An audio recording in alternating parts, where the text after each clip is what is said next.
আসসালামু আলাইকুম। আজকে আমি দেখাতে চাই আপনাদের কিচেনের যে অ্যাডজাস্ট ডাক্টের কাজ করা হয়। তো সেই অ্যাডজাস্ট ডাক্টের জন্য যে ইউনিটটা লাগে তার নাম হলো ইকোলজি ইউনিট। এটা হলো বেসিক কাজ। কিচেন থেকে যে কিচেনে যে হুড থাকে, হুডের উপর থেকে কানেকশানটা দেওয়া হয়। এর বেসিক কাজ রান্না করার সময় যাবতীয় গরম ভাব হাওয়াগুলো, ময়েশ্চারাইজ তেলগুলো, অয়েল ভাব যেগুলো, এগুলো ডাক্টের মাধ্যমে বাইরে ফেলে দেওয়া। তবে এই যে ভিডিওটা করা হচ্ছে, এটা সৌদি আরবে একটা ভিডিও, একটা কিচেনের। তো এখানে যে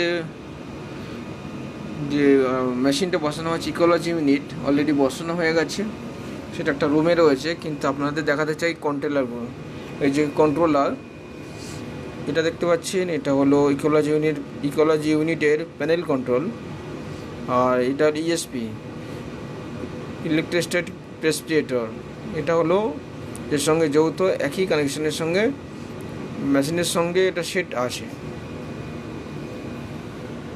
তো আজকে আমি দেখাতে চাই ওই প্যানেল সম্বন্ধে কিছু ইন্ডিকেটর দেখা যাচ্ছে, ইন্ডিকেটর বিষয়ে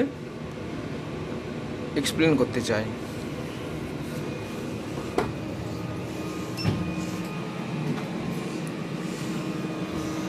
এটা দেখতে পাচ্ছেন ইসিও কন্ট্রোল প্যানেল। প্রথমে লেখা আছে ডার্টি ফিল্টার। ইকোলজি ইউনিটের যাবতীয় ডার্টি ফিল্টার যদি বেশি ডার্টি হয়ে যায়, ডাস্ট বেশি জমে যায়, ময়লা জমে যায়, তো এটা সিগন্যাল দেবে।